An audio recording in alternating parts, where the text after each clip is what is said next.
है। आइए नारे की गूंज में मुफ्ती साहब का इस्तकबाल करते हैं। नारे तकबीर, नारे रिसालत।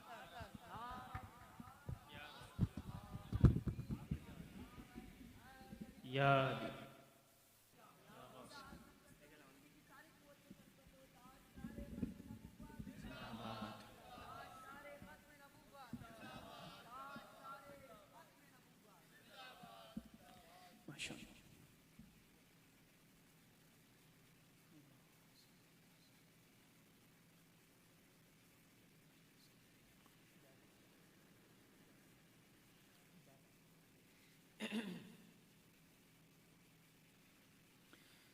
अल्हम्दुलिल्लाह अल्हम्दुलिल्लाहिल्लज़ी हदाना इलस्सिरातिम मुस्तक़ीम वस्सलातु वस्सलामु अला मन इख्तस्स बिल खुलुकिल अज़ीम अम्मा बअदु फ़अऊज़ु बिल्लाहि मिनश शैतानिर लईनिर रजीम बिस्मिल्लाहिर रहमानिर रहीम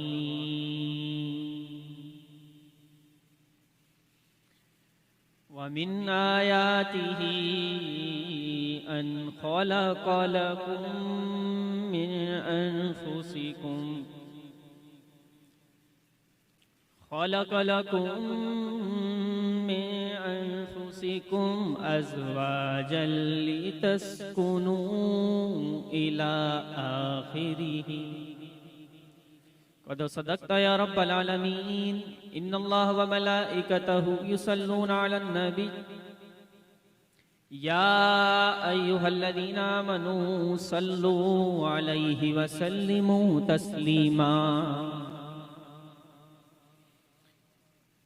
अल्लाहुम्मा सल्लि अला सय्यिदिना व सनदिना व हबीबना व तबीब कुलूबिना व अजसादिना व अरवाहिना व तस्कीन कुलूबिना व तत्हीरु सुदूरिना व कुर्रतु उयूनिना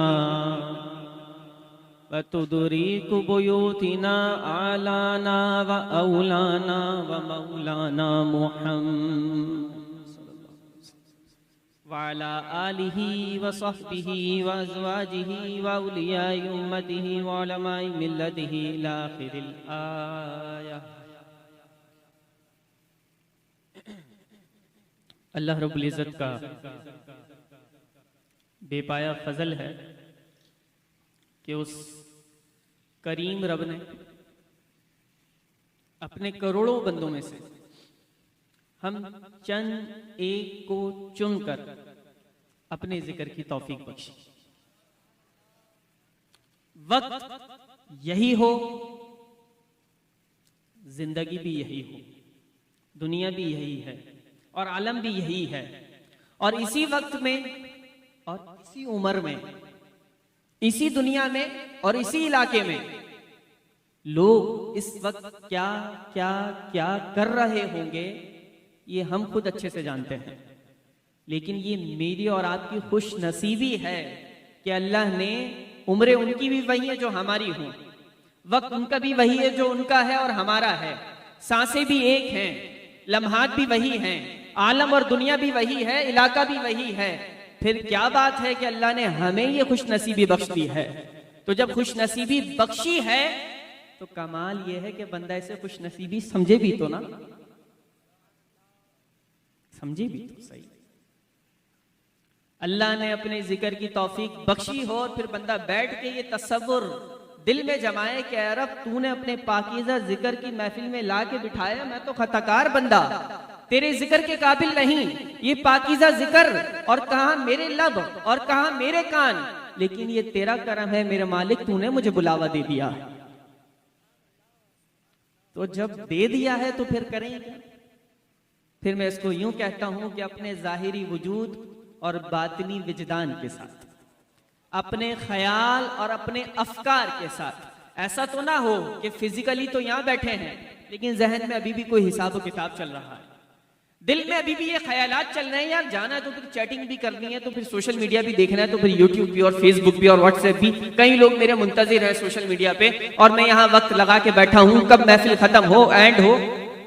ये वजूद तो आपका यहाँ है, दिल कहाँ है, ये ख्याल कहाँ है, ये जहन कहाँ है, ये फिक्र कहाँ है।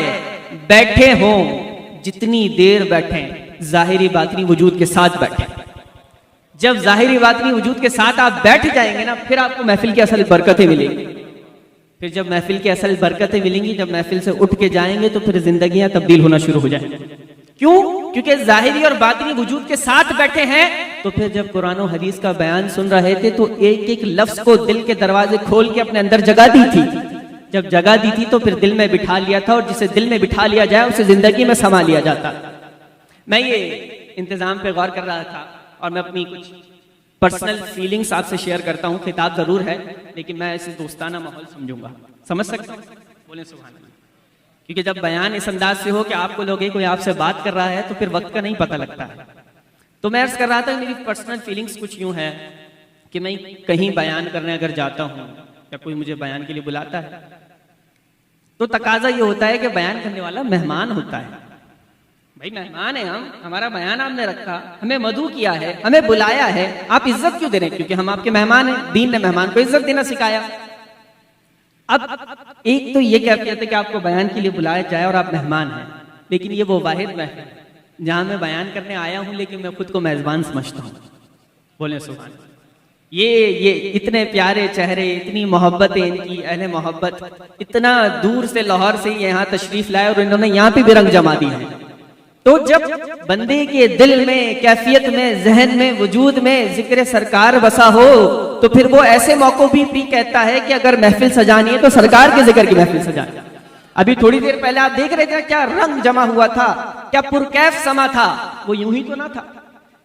शादी है, सुने मेरी पर्दा नशीन खवातीन, अहले महल्ला, और जहां जहां तक आवाजें जा रही हैं सब सुने। शादी है, शादी है तो क्या करें भाई, दो ठुमके भी लगेंगे। शादी है तो क्या करें, फिर माइयो भी होगी, मेहंदी भी होगी, वलीमा भी। चलो वलीमा तो सुन्नत है, माइयो मेहंदी, फिर क्या होगा, अल्टावा भी होगा तो पलटावा भी होगा, चौथी की रस्म भी होगी, खीर में भी हाथ डलेगा, सब होगा। बरी भी आएगी तो सजाएंगे भी, तो दिखाएंगे भी। अच्छा और क्या होगा, दूध पिलाई भी होगी, तो चुंगली छुड़ाई भी होगी, तो रास्ता रुकाई भी होगी, तो जूता छुपाई भी होगी। ये क्या हो रहा है? अल्लाह फरमाता है, कुल बिफदलिल्लाहि व बिरहमतिही फबिज़ालिका फलयफ़रहू। जब तुम्हारा रब तुम्हें कोई नेमत दे, फजल कर दे, तो तुम खुशी मनाओ। रब ने तो हुक्म दिया तुम सेलिब्रेशन करो, लेकिन सेलिब्रेशन ऐसे होगी नहीं। जिस रब ने सेलिब्रेशन का हुक्म दिया है, उसने तरीका भी बताया है। तुम्हारे मैयत जनाजे हो, तुम्हारे घर में फौत भी हो, गम की कैफियत हो, तो सिपारे भी खुल जाए, दुरूद भी पढ़े जाए, कलमे भी पढ़े जाए। ये है गम की कैफियत। और खुशी में तुमने अपने रब को कितना याद रखा है, यही तो देखना था। जब जिंदगी में मेरे नौजवान जो सुन रहे हैं, ये नाजरीन जो सोशल मीडिया पे सुन रहे हैं, मेरी माए बहनें याद रखें, जब जिंदगी में खुशी का मौका आया, अब आपका इम्तिहान है रब से कितनी वफा करनी है। अब आपका इम्तिहान है अपने नबी से कितनी वफा करते हो। अरे गम में तो पारे भी पढ़वा लिए, तीजे भी पढ़वा लिए, चिए भी पढ़वा लिए, तो फिर ना जाने क्या क्या खत्म और कुल करवा लिया। और फिर जब शादी की बारी आई, जब खुशियों की बारी आई, तो फिर सारी रस्में सिर्फ एक जुमला कहती, सिर्फ एक जुमला, क्या शादी जिंदगी में एक ही बार तो होती है। एक और भी जुमला है, इतना तो चलता है। अल्लाहु अकबर, कितना चलता है? ये कितना चलता है ये आपको कौन बताएगा? ये शरीयत बताएगी। शरीयत कहेगी इतना तो चलता है, तो फिर हम उतना ही चलाएंगे। हम अपनी तरफ से नहीं कह सकते इतना तो चलता है। ये इतना तो चलता है कि तहत आपको पता है पीछे क्या क्या हो जाता है। फिर जहेज की डिमांड भी होती है, इतना तो चलता है। फिर मेहर भी भारी रखा जाता है, इतना तो चलता है। इतना तो चलता है कि तहत कहाँ चले गए भाई? दीन ने ये वाला चलाना नहीं सिखाया। दीन ने जो चलाना सिखाया, हमने वैसे चलना है, हमने वैसे चलना है। तो मैं ये कह रहा था, एक तो मैंने अपनी पर्सनल आपको फीलिंग्स शेयर की, और एक और बात भी है कि अब ये देखें कितना खूबसूरत एहतमाम है ना, महफिल होती है, एहतमाम होते हैं। देखें कुछ चीजें जो है ना एप्रिसिएशन मांगती हैं, हौसला अफजाई मांगती हैं, ठीक है। कुछ इंतजामात ऐसे होते हैं कि उनके पीछे अगर दो जुमले हौसला अफजाई के कह दिए जाए तो दिल इतना बड़ा हो जाता है। इंसान का कद ऊंचा हो जाता है। तो ये आप एहतमाम देखें कितना खूबसूरत है, कितनी प्यारे अंदाज से इस महफिल को सजाया गया, ये मंच देखें, ये सारी चीजें देखें। अब मैं जुमला दूं आपको, जुमला ये है कि महफिल किस सिलसिले में, ये 11वीं की महफिल है कि 12वीं की महफिल है, ये कौन सी महफिल है कि जिसमें इतना प्यारे जिक्र की कैफियत बनाई गई, इतना प्यारा मंच सजाया गया, ये प्रोडक्शन, ये साउंड और ये एहतमाम, ये सब कुछ, ये नए नए लिबास और ये नए नए अंदाज, क्यों? ये कौन सा मौका है? तो जनाब सुनो, हम जमाने को पैगाम देते हैं, ये शादी का मौका है। ये मियां दुल्हा साहब अरबाज साहब बैठे हुए हैं ना, चेहरा देखें इनका माशाल्लाह, इनकी खुशी के मौके पे ये महफिल सजाई।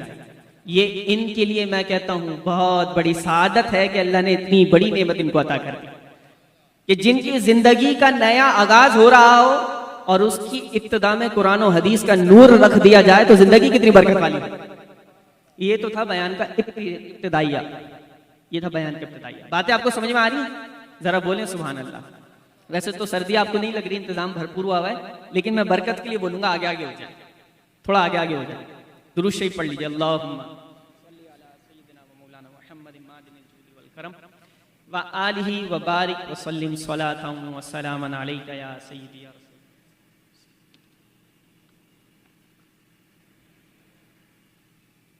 देखें, मैंने पहले अर्ज किया ना, जितनी देर मैं इंशाअल्लाह बयान करूंगा ना, कोशिश करूंगा कि आपको यूं ही महसूस हो जैसा आप किसी की बात सुन रहे हैं और आप किसी से बात कर रहे हैं, क्योंकि मेरा अंदाज ये है, मैं कोशिश करता हूँ आधा बयान खुद करूं तो आधा आपसे भी करवा दूं, थकन बढ़ जाए ना, बराबर हो जाए।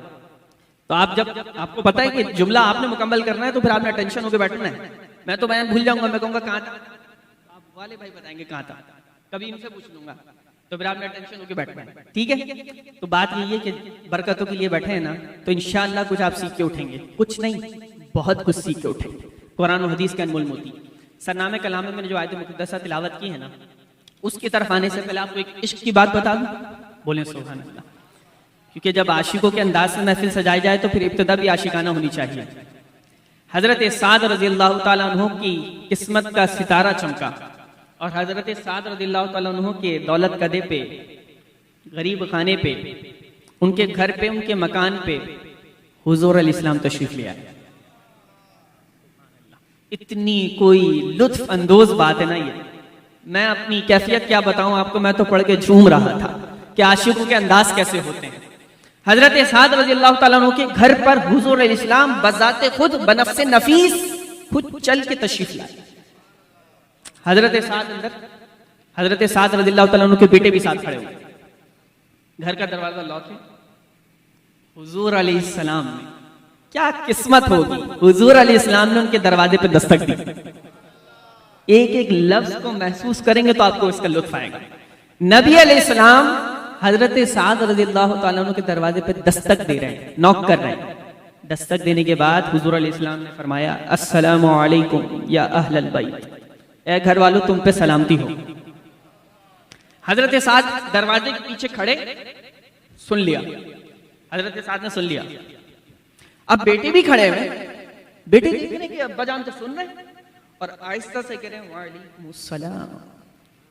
हजरत साद ने आहिस्ता से जवाब दे दिया। बेटे देख रहे मामला समझ में नहीं आ रहा, अल्लाह के नबी चल के दरवाजे पे जलवा फिरोज दस्तक दें, सलाम करें और हजरत साद हल्की आवाज में जवाब दे दें। फिर हुजूर अलैहिस्सलाम ने मामूल, मैनर्स, एथिक्स, आदाब के मुताबिक फिर नॉक किया और फिर फरमाया, अस्सलामु अलैकुम या अहलल बैत, ए घर वालों तुम पे सलामती हो। हजरत साद ने फिर हल्की आवाज से जवाब दिया। अब बेटे से राज, बेटे ने कहा, पहचान हुजूर अलैहिस्सलाम, आप पहचान भी गए, आप जवाब भी दे रहे, फिर क्यों दरवाजा नहीं खुलते? अंदाज देख रहे, चुप रहो, तुम्हें नहीं पता, चुप रहो। हुजूर अलैहिस्सलाम ने तीसरी बार दस्तक दी, फिर कहा, अस्सलामु अलैकुम या अहलल बैत, ए घर वालों तुम पे सलामती हो। 3 मर्तबा सलामती हो गई। अब हुजूर अलैहिस्सलाम पलटे, वापस तशरीफ ले जाने लगे। जैसे ही वापस तशरीफ ले जाने लगे, हजरत साद ने दरवाजा खोल दिया और हुजूर अलैहिस्सलाम के कदमों में चिमट गए। हुजूर आए हैं तो कहां जाते हैं? कहा मैंने एक बार दस्तक दी, मैंने 2 बार दस्तक दी, मैंने मामूल और आदाब के मुताबिक 3 बार दस्तक दी और तुम्हें 3 बार सलामती भेजी। जब जवाब नहीं आया मैंने कहा शायद तुम में से कोई घर में मौजूद नहीं। कहा हुजूर मामूल के मुताबिक आपने जैसे 3 बार सलामती भेजी मैं घर में मौजूद था और आपके सलाम का जवाब आहिस्ता से दे रहा था, ऐसा फिर दरवाजा क्यों नहीं खोला? कहा हुजूर मेरी किस्मत का सितारा चमका, आप नबी होंगे, मुझ पे सलामती भेज रहे, आप सुभान अल्लाह, आप नबी होकर मुझ पे सलामती भेज रहे थे और मैं चुप था। सलामती आने दो, सलामती आने दो, सलामती आ गई। बेटे ने कहा अब्बा हुजूर अलैहिस्सलाम खड़े हैं, सलाम कर रहे हैं, आप सुन भी रहे हैं, जवाब भी दे रहे हैं। मैंने कहा तुम्हें नहीं पता राज की बात क्या है, आज इश्क का सितारा चमका है, हुजूर सलामती भेज रहे थे, आप घर वालों पे सलामती भेज रहे थे, हम सलामती कबूल कर रहे थे। जब 3 बार सलामती हो गई तो मैं अब निकल के आ गया। ये होता है आशिकों का अंदाज कि हुजूर जिस पे सलामती भेजे। हुजूर अलैहिस्सलाम सलामती कैसे भेजते पता है आपको? ये याद रखिएगा और जिंदगी में इसे बसा लीजिए। जब शेख मुहद्दिस हक दहलवी अलैहिर्रहमा फरमाते हैं, अब्दुल हक दहलवी फरमाते हैं जब कोई नबी पे दुरूद व सलाम पढ़ता है नबी अलैहिस्सलाम उसके जवाब में उसे सलामती भेजते हैं। अपनी जिंदगी में दुरूद को शामिल करें शामिल, क्योंकि जब आपकी जिंदगी में दुरूद शामिल होगा तो आप पे हुजूर अलैहिस्सलाम की तरफ से सलामती आ रही होगी। जिस पे नबी अलैहिस्सलाम की सलामती आ रही हो उसकी जिंदगी में कैसे रंग होगी? दुरूद पढ़ लीजिए। व मौलाना मुहम्मद इमादिन जूदी वल करम वालिहि व बारिक वसल्लम सलातो व सलाम अलैहि। हुजूर अलैहिस्सलाम ने ना फरमाया तुम जब औरत से निकाह करो तो तुम 3 से 4 चीजें देख लेना। 4 चीजें फरमाया, 4 चीजें देखना। एक तो तुम उसका माल देखना, एक उसका खानदान देखना। शादी की महफिल है तो उसी लिहाज से बात समझा, वो मैंने आशिकाना इब्तिदा करना चाहिए थी। माल देखना, दूसरा क्या फरमाया? उसका खानदान देखना। तीसरा फरमाया उसका हुस्न देखना। चौथा फरमाया उसका दीन देखना। फरमाया सुनो दीनदारी को तरजीह देना। तरजीह किसको दी जाएगी? मैंने कह दिया, दादा बहन आपने करना। तरजीह किसको दी जाएगी? दीनदारी को तरजीह देना। बेटा तेरे लिए रिश्ता देखने जा रहे हैं, कैसी लड़की चाहिए? मां लंबे बाल हों, बड़ी बड़ी आंखें हों, रंग चिट्टा हो, ये हुस्न जमाल। फैमिली कैसी चाहिए? टाइट पार्टी हो। अच्छा बेटा। माल कैसा चाहिए? बेहतरीन जहेज लेकर आए। अच्छा बेटा। दीनदार? हिदायत तो अल्लाह की तरफ से। ये है मेरा और आपका माशरा। हिदायत तो माल बंदे की तरफ से, खानदान बंदे की तरफ से, हुस्न बंदे की तरफ से। जब बात आई दीन की तो हिदायत तो अल्लाह की तरफ से। यही तरजीह लड़की के मामले में नहीं, लड़के के मामले में भी दिखी जाती है। लड़का कैसा चाहिए? पार्टी टाइट, कमाता टाइट, हैंडसम भी हो, चार्मिंग भी हो, गॉर्जियस लुकिंग, हैंडसम। दीनदार? हिदायत तो अल्लाह की तरफ से।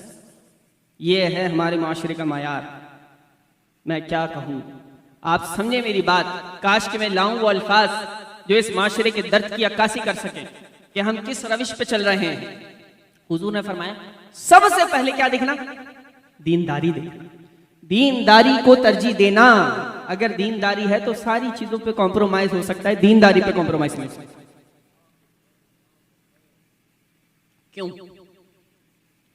क्यों नहीं हो सकता? ये भी समझ के उठे। हुस्न ढल जाता है, हुस्न वक्त के साथ ढल जाता है। खानदान वक्त के साथ रिश्ते भी मांद पड़ने लगते हैं, लोग साथ हमेशा नहीं रहते। माल आज है कल नहीं, लेकिन दीनदारी, जिसके किरदार में दीनदारी है तो फिर वो तो ऐसी है। क्यों दीनदारी को तरजीह देना? क्योंकि उसने तुम्हारी नस्लों की तरबियत करनी है, उसने मेरी उम्मतियों की तरबियत करनी है, इसलिए तुम दीनदारी को तरजीह देना। और एक और हदीस सुन लीजिए, मेरे सारे नौजवान जो आज सुन रहे हैं सुने और दिल के कानों से सुने।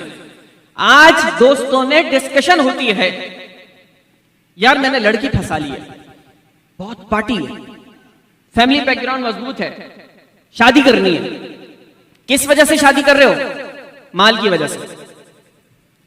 किस वजह से शादी कर रहे हो? उसकी इज्जत की वजह से। किस वजह से शादी कर रहे हो? उसके हसब व नसब की वजह से।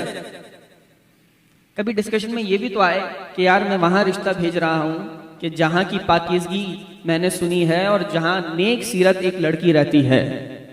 रिश्ते का मयार ये है। और मैं ये जो कह रहा हूं ना, दिल के कानों से सुना, मैं आपको एक हदीस सुनाता हूं, सुने। हुजूर अलैहिस्सलाम ने फरमाया, जिसने किसी औरत से उसकी इज्जत की वजह से निकाह किया, इसकी इज्जत बहुत है, इज्जत की लालच में, स्टेटस की लालच में, इसका स्टेटस बड़ा हाई है, उससे कनेक्शन करके निकाह कर लिया।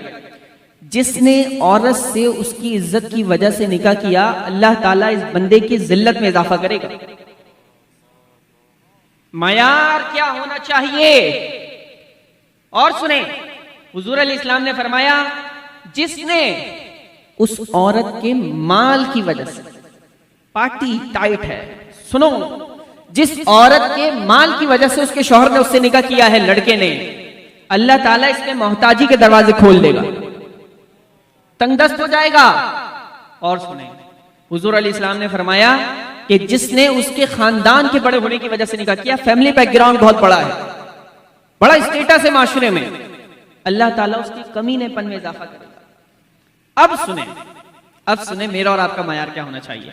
हुजूर अलैहिस्सलाम ने फरमाया, जिसने इसलिए निकाह किया कि उसकी नजर ना इधर बहके ना उधर बहके, उसको पाक दामनी हासिल हो जाए और हुजूर की उम्मत में इजाफा हो जाए। अपने ईमान की हिफाजत के लिए जिसने निकाह किया, अल्लाह ताला मर्द के लिए औरत में, औरत के लिए मर्द में बरकत को रख देता है। ये है मयार। मेरे नौजवानों, मेरी कौम का खून सुनो, ये है मयार। इस तरह शादियां होती हैं, इस तरह रिश्ते होते हैं।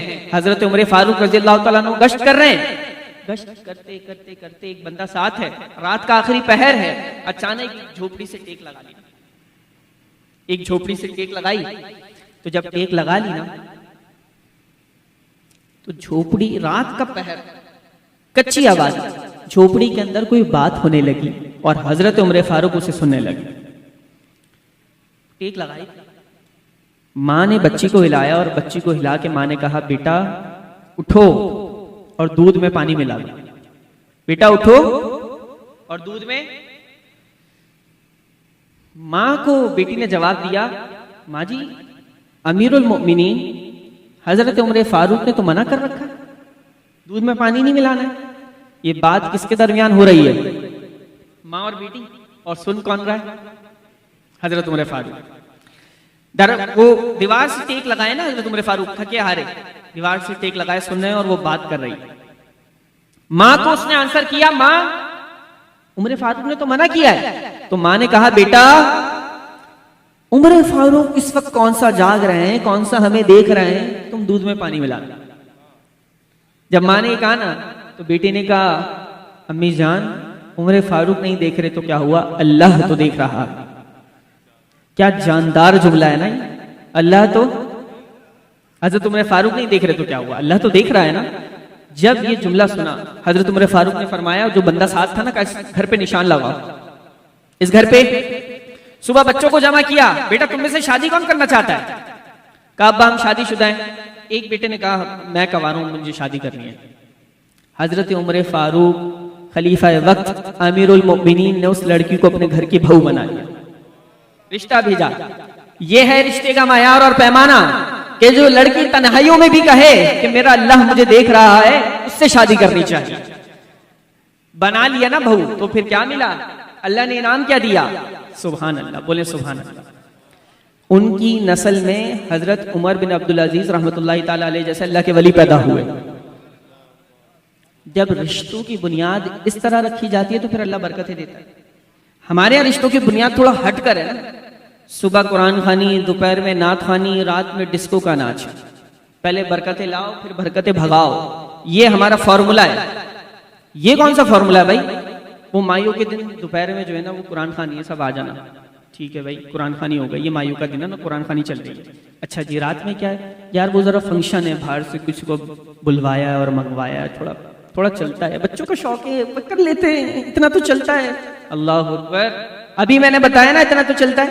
जिस जिंदगी के आगाज में ही ये हो रहा है, समझिएगा बात को, उसकी जिंदगी कैसे बरकत वाली होगी। अब सुने वो आयत जो मैं कुरान की यहाँ पे पढ़ रहा था, वो आयत सुने। अल्लाह ताला ने क्या इरशाद फरमाया। अल्लाह ताला ने फरमाया, एक ऐसी नायाब बात कुरान से मैंने गौर करके पता लगाई है कि शायद इससे पहले मैंने नहीं सुनी, तवज्जो नहीं गई। वो आयत ऐसी है, अल्लाह ताला क्या इरशाद फरमाता है, सुने। अल्लाह ने फरमाया, वमिन आयातिही अन खलक लकुम मिन अनफुसिकुम अज़वाजल लितस्कुनू। अल्लाह फरमाता है, अल्लाह की निशानियों में से है कि अल्लाह ने तुम्हारी ही जिन्स में से तुम्हारे लिए बीवियां बना दी। इस पूरी रुए जमीन पर, पूरी हिस्ट्री में, पूरी तारीख में सबसे पहला रिश्ता मियां बीवी का है। अजीम रिश्ते और भी हैं, माँ के भी हैं, बाप के भी हैं, सारे हैं, लेकिन सबसे पहला रिश्ता इस रुए जमीन पे किसका कायम किया? अल्लाह ने मियां बीवी का कायम किया। मियां बीवी का किया ना, हजरत आदम अलैहिस्सलाम की पसली से बीबी हव्वा अलैहिस्सलाम का को पैदा किया, पैदाइश की ना। तो हजरत आदम अलैहिस्सलाम जब बढ़ने लगे, हजरत आदम अलैहिस्सलाम की ज़ौजा, ये उनका मुकद्दर था। हजरत आदम अलैहिस्सलाम बढ़ने लगे ना, तो अल्लाह ने फरमाया, ठहर जाओ, ए आदम ठहरो, हक महर तो अदा करो। ए रब, हक महर, ये हक महर कितना और क्या है? ए आदम, ये सिर्फ तेरा मुकद्दर है कि तेरा हक महर ये है कि मेरे नबी पे दुरूद पढ़ दे। ये तेरा मुकद्दर है कि नबी पे दुरूद पढ़, हवा तेरे लिए हलाल है। हजरत आदम अलैहिस्सलाम का हक महर दुरूद शरीफ था। तो मैं अर्ज करता, इस पूरी रुए जमीन पे सबसे पहला रिश्ता किसका है? अब ये मियां बीवी के रिश्ते को अल्लाह ने कुरान में क्या कहा है, आपको समझ में आ जाए तो आपके दिल ठंडे हो जाएं। अल्लाह ने फरमाया, ये मियां बीवी का रिश्ता अल्लाह की निशानियों में से एक निशानी है। ये कोई कमाल कम बात नहीं है, ये बहुत आला दर्जे की बात है कि इस रिश्ते को अल्लाह ने फरमाया कि अल्लाह की निशानियों में से है, मियां बीवी का रिश्ता। आगे अल्लाह ने फरमाया, अज़वाजल लितस्कुनू, मियां बीवी का रिश्ता एक दूसरे को सुकून देने के लिए।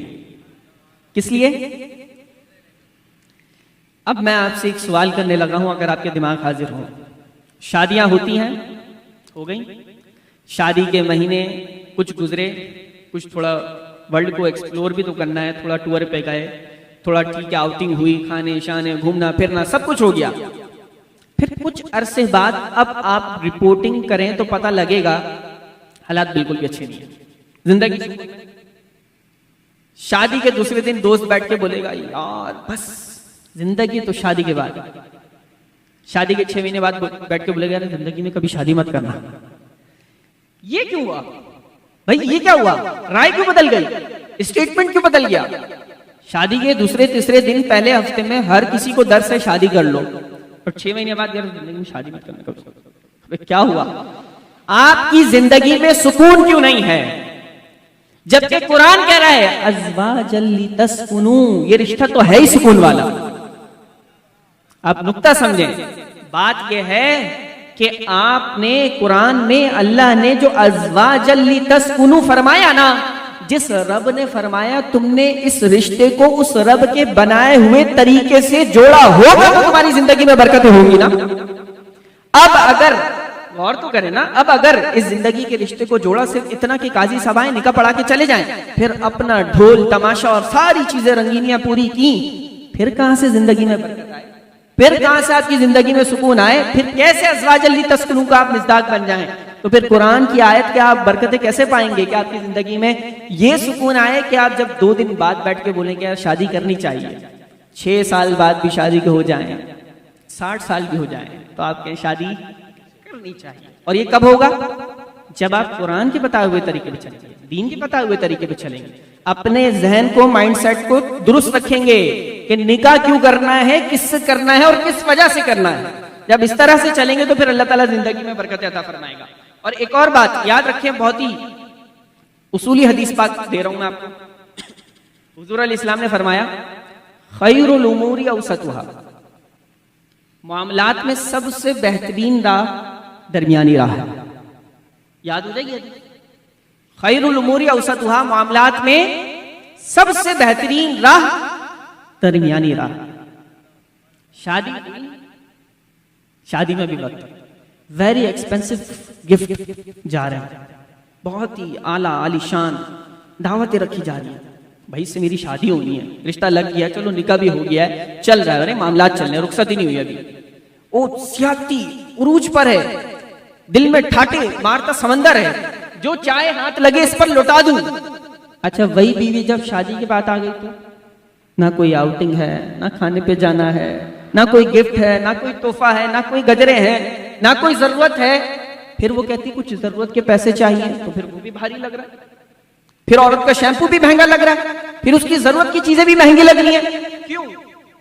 ज्यादती की ना, पहले ज्यादती कर दी, अब आप लाइन पे आना चाह रहे हैं, तो जो लाइन है वो भी आपको महंगी लग रही है, वो भी भारी लग रही है, तो भाई दीन को समझो ना।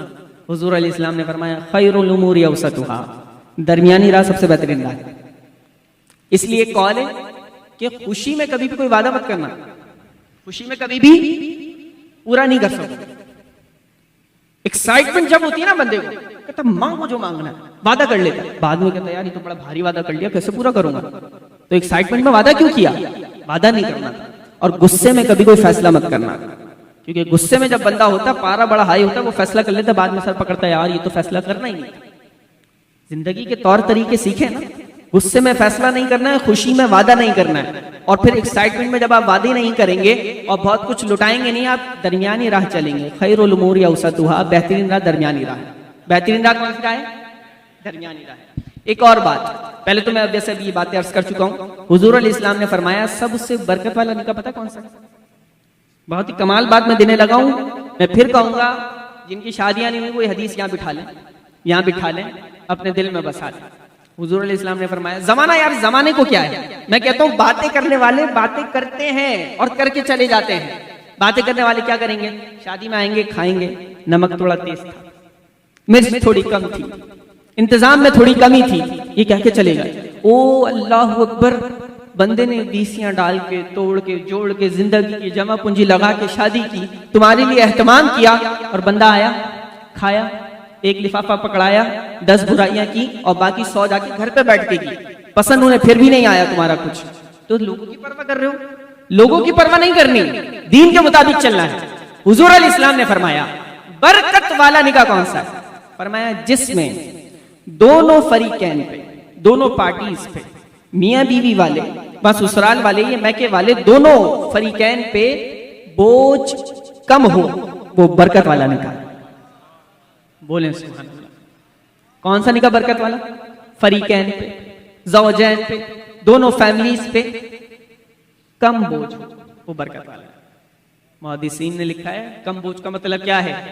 जहेज की कोई डिमांड नहीं, जो अपनी खुशी से अपनी बेटी को अपनी ताकत के मुताबिक दे सके, ठीक, डिमांड ना हो, और महर भी बहुत मामूली हो, शौहर की आमदनी के हिसाब से हो कि वो अदा कर सके। ये है बरकत वाला निकाह, और इस तरह से होती हैं बरकतें। अब शौहर का मकाम क्या है?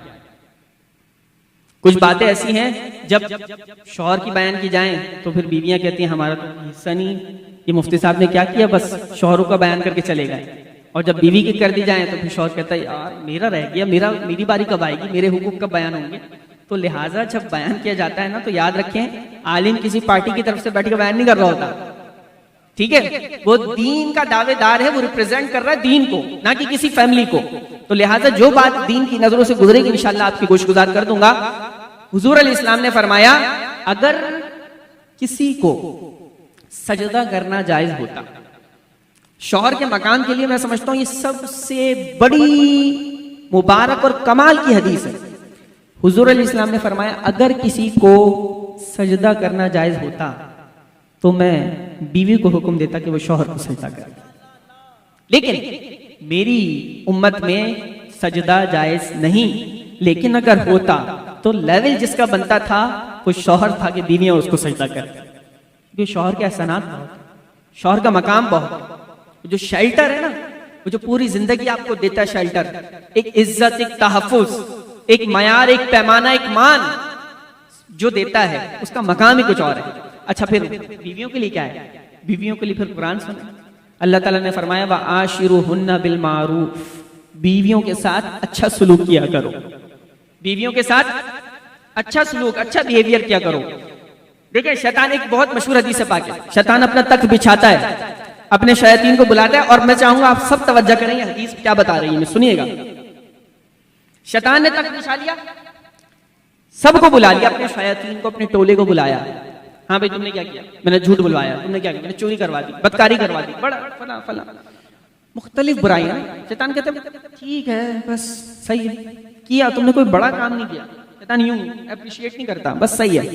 एक बंदा आकर कहता है कि मैंने मियां बीवी में अलहदगी करवा दी, लड़ाई करवा दी।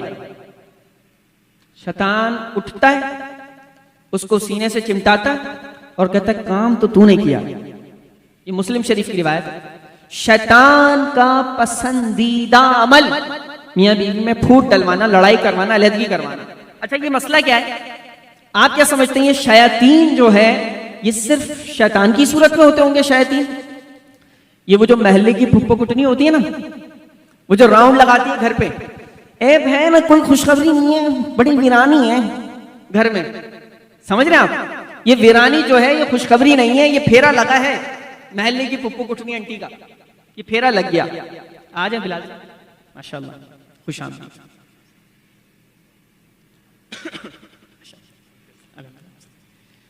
अब ये जो फेरा लगा है ना, फेरा, अच्छा खासी घर का माहौल था, मियाँ बीवी सुकून में थे, सब ठीक चल रहा था घर में। वो महल्ले की आंटी आई पुप्पो कुटनी और उन्होंने कहा बहन बड़ी वीरानी है, कोई खुशखबरी नहीं। ले भाई फेरा लग गया, चल गया। अब क्या हो रहा है? उठते बैठते ताने, बे औलादी के ताने, उठते बैठते ताने, जिंदगी हराम, जीना हराम, दुश्वार। और मैं आपको बता दूं यहां तक के केसेस हैं कि भाई बेटा नहीं हुआ तो फारिग कर देंगे। ये जुल्म आपके माशरे में हो रहा है और हम आपसे सिर्फ सुभान अल्लाह माशाल्लाह कहलवा के चले जाएं तो ये नाइंसाफी तो नहीं हो जाएगी? हम कब करेंगे इन मसाइल को एड्रेस?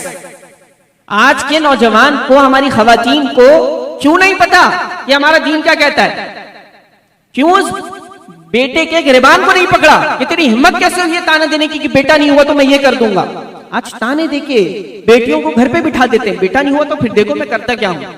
डोर जो दी है ना इसके हाथ में अल्लाह ने, उसका इस्तेमाल, अब ब्लैकमेलिंग चल रही है। बेटा नहीं हुआ तो बस ठीक है, जिंदगी का फैसला करना है। ये बेटा होना क्या औरत के इख्तियार में है या कोई बटन है जो दबेगा तो बेटा आ जाएगा? कुरान पढ़ा भी है कि नहीं? अल्लाह फरमाता है ये तो रब के इख्तियार में है, जिसे चाहे बेटा दे।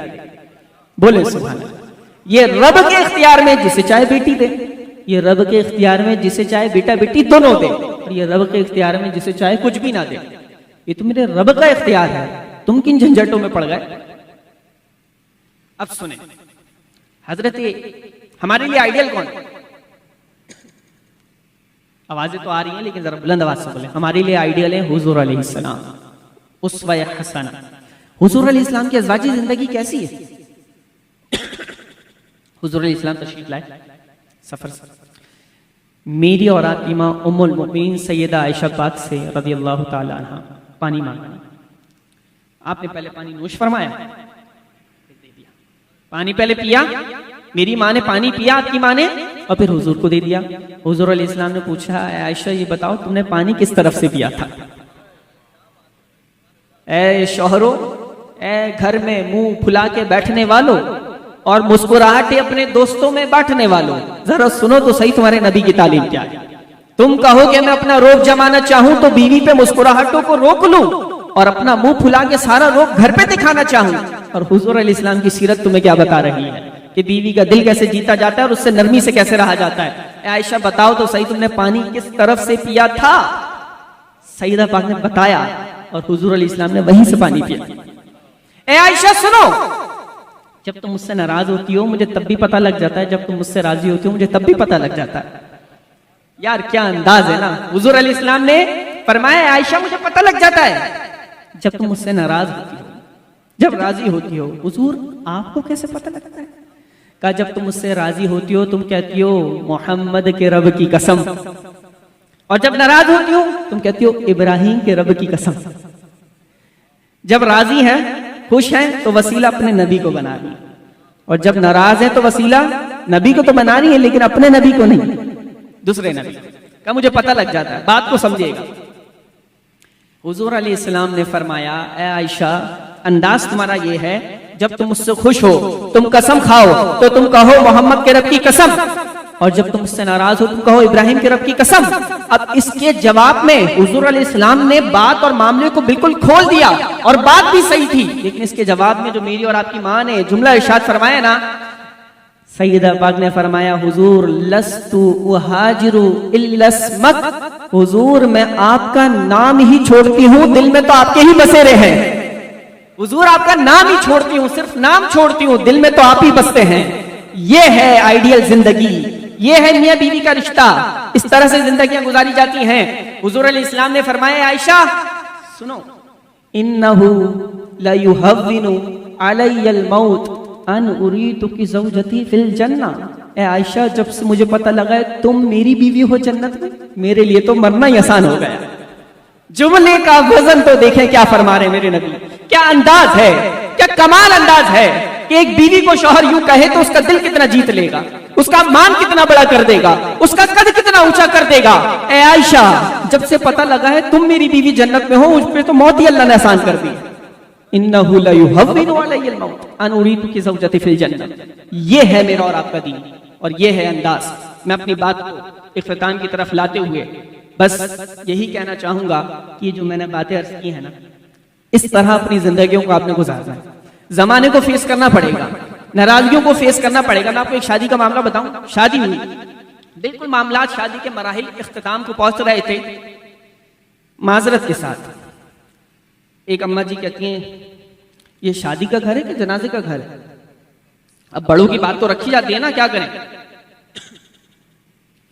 अल्लाह और उसके रसूल का हक सबसे ज्यादा है, कुरान कहता है कि उनको राजी किया जाए, उनकी रिजा के बीच में जो भी आएगा हम उसको नाराज करने के लिए तैयार हैं, अल्लाह और उसके रसूल को नाराज नहीं कर सकते।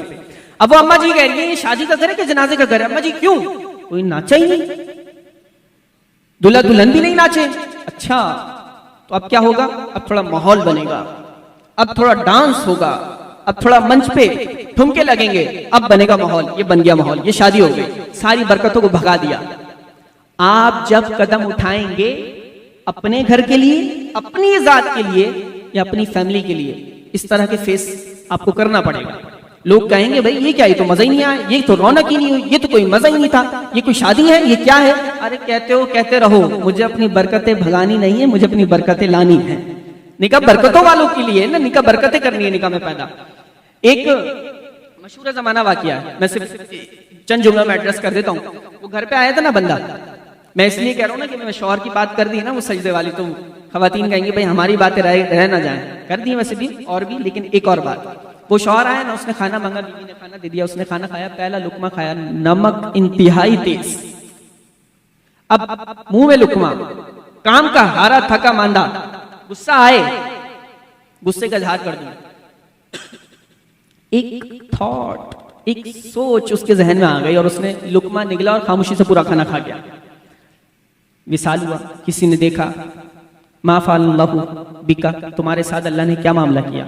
उसने कहा पल्ले नेकी कोई भी नहीं थी, लेकिन एक अमल पे अल्लाह को प्यारा है। कहा वो क्या था?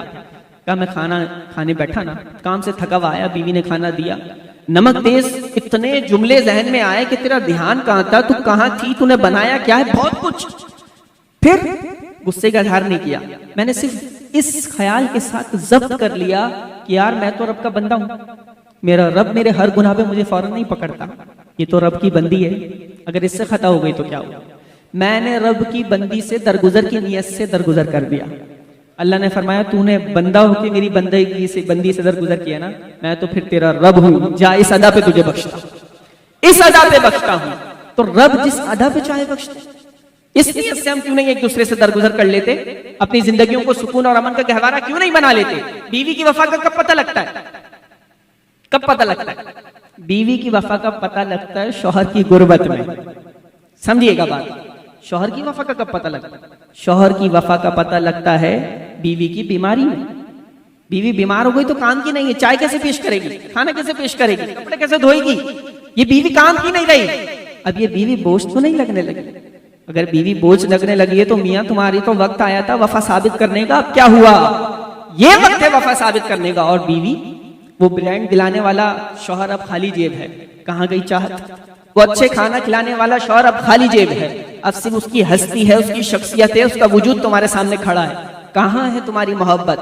फिर वफा करने वाली बीवियां ऐसे भी निभाया करती हैं, ऐसे भी चला करती हैं, क्योंकि बीवी और मियाँ बीवी का जब वफा का मामला आता है ना, तो यहां पता लगता है वफा का। एक आखिरी बात करती है, नौजवान सुनते हैं ना, बैठे हुए भी हैं, टेंशन भी है माशाल्लाह। एक महल में एक नौकर था और हरम में शहजादी थी। एक झलक उसने शहजादी को देख लिया। कितनी झलक? एक झलक में उसे वो शहजादी दिल को छू गई। शहजादी को उससे प्यार हो गया, इस नौकर को शहजादी से प्यार हो गया। अब हैसियत में वो नौकर हो और कहां जिस महल में काम करता है उसकी शहजादी, बादशाह की बेटी, ना मोहब्बत का इजहार कर पाए और ना वो शहजादी हासिल हो पाए, तो इश्क और मुश्क तो फिर छुपता नहीं। अब क्या करें? दोबारा वो झलक भी नहीं देख पा रहा, कोई मंजर ही ऐसा नहीं बन रहा, कोई माहौल ही ऐसा नहीं बन रहा। आखिरकार वो बिस्तर पे बेहोश, बीमार। अब उसकी कोई रिश्तेदार खातून महल में काम करती थी। शहजादी ने पूछा कि वो तुम्हारा जो कोई खादिम, कोई रिश्तेदार था, सुना वो बीमार है। कहा? शहजादी वो बीमार है। क्या हुआ? खैरियत? बीमारी का नाम क्या बताएं उससे? वो तो बीमारी इश्क है। अल्लाह हमें बीमारी मदीना बना दे। वो तो बीमारी इश्क हो गया। शहजादी की सब बात करते हो ना, वो डरने लगी नौकरानी। उसने कहा शहजादी जान की अमान पाऊं तो अर्ज करो। कब बताओ? उसने कहा बात यह है कि उस नौकर को आपसे इश्क हो गया है। शहजादी थोड़ी देर के लिए तो गुस्सा हुई। कहा उसकी बीमारी का इलाज क्या है? कहा उसकी जाती जान बच सकती है अगर एक झलक आपकी नजर आ जाए। शहजादी ने ना अच्छी अच्छी नियतों के साथ, शहजादी ने कहा कि यार मेरी एक झलक से अगर किसी की जान बच जाए तो क्यों ना मैं उसके काम आ सकूं, लेकिन मैं हरम से बाहर चल के उसके पास जा नहीं सकती और उसको अपने हरम में बुला नहीं सकती। फिर क्या करें? अलमुख्तसर ये, उसने कहा तुम जाना और जाकर उस नौकर को कहना एक दरख्त के नीचे जाकर बैठ जाए, लिबास थोड़ा बदले, रूप थोड़ा बदले, बाबो वाला रूप धारे और बैठने के बाद आहू अल्लाहू करता रहे। न दाएं देखे न बाएं देखे। लोग खाने आगे रखेंगे, खाना ना खाए, रात के आखिरी पहर में जाके तुम उसको पेट भर के खिला देना, लेकिन उसको बोलना दिन में किसी के सामने ना खाए। कब? फिर नतीजा क्या होगा? नतीजा ये होगा लोग उसे अल्लाह वाला समझने लगेंगे, लोग उसे बुजुर्ग बाबा समझने लगेंगे। कब? फिर क्या होगा? कहा ये बात मेरे बाबा जान बादशाह तक पहुंचेगी और मेरे बादशाह अल्लाह के वलियों के बड़े कदरदान हैं। कब? फिर क्या होगा? कब वो अपने वजीरों के हाथ खजाने भी भेजेंगे। उसको बोलना थाल पे कदम मार दे, उनकी तरफ देखे भी नहीं। फिर आजमाइश के बाद बादशाह खुद आएगा, मेरे बाबा आएंगे। कब? फिर जब बाबा हो आएंगे तो फिर मैं कहूंगी कि मुझे उन बुजुर्ग की दुआ लेने जाना है, मैं भी आ जाऊंगी, फिर वो मेरी झलक देख लेगा।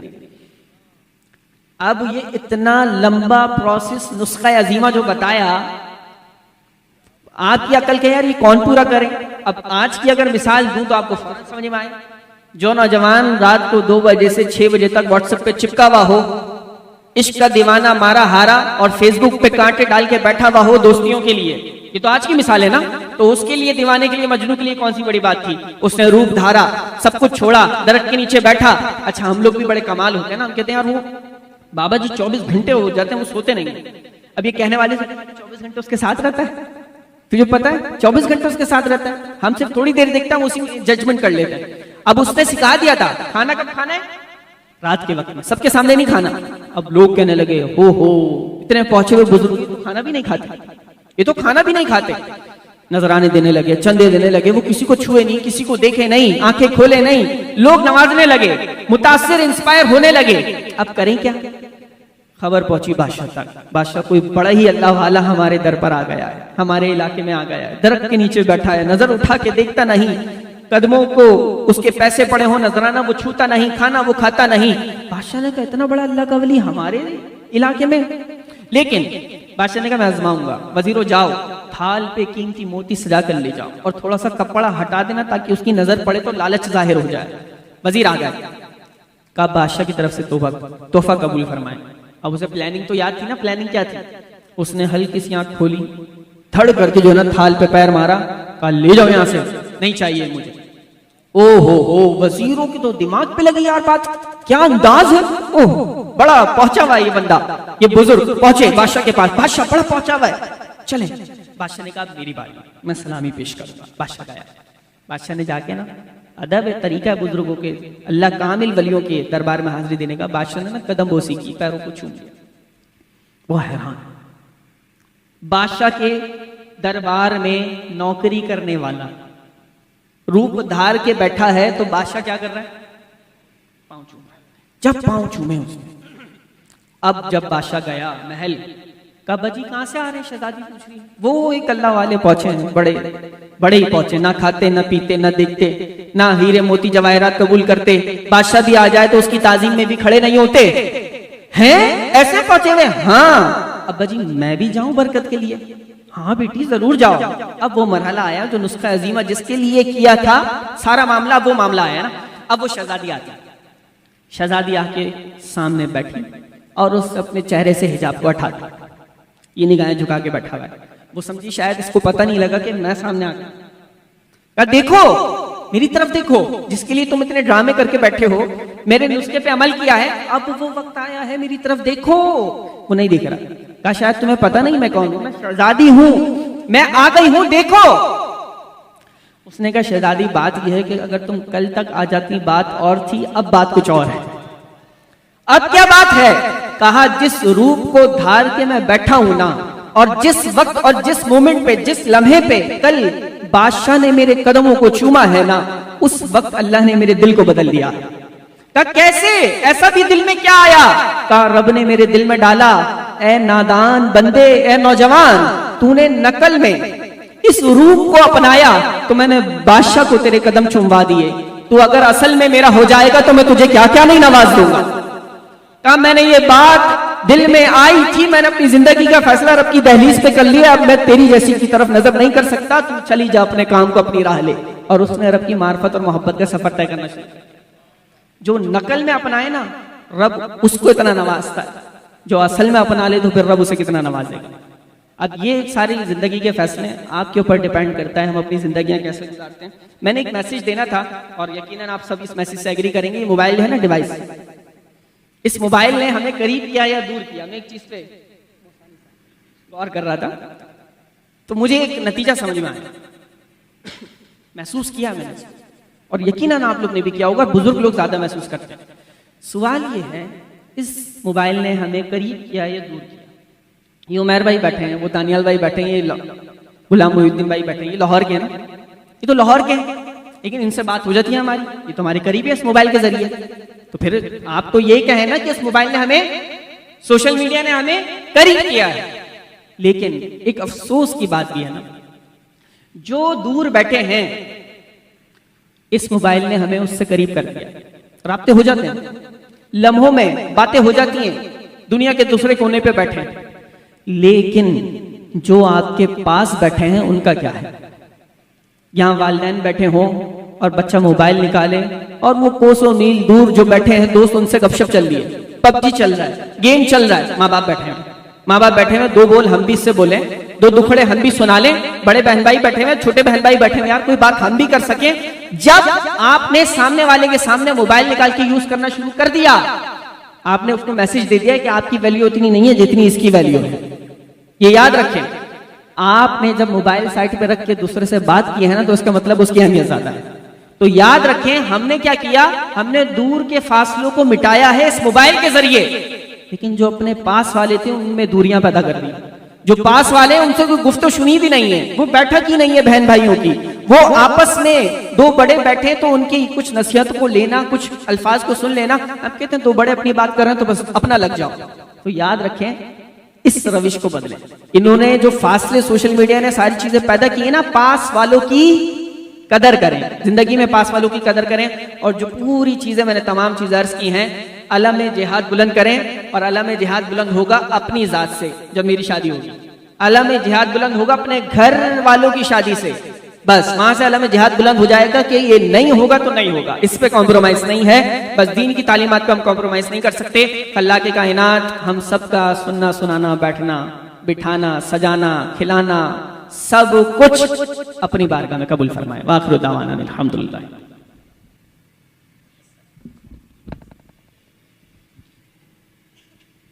माशाअल्लाह, सुभान अल्लाह।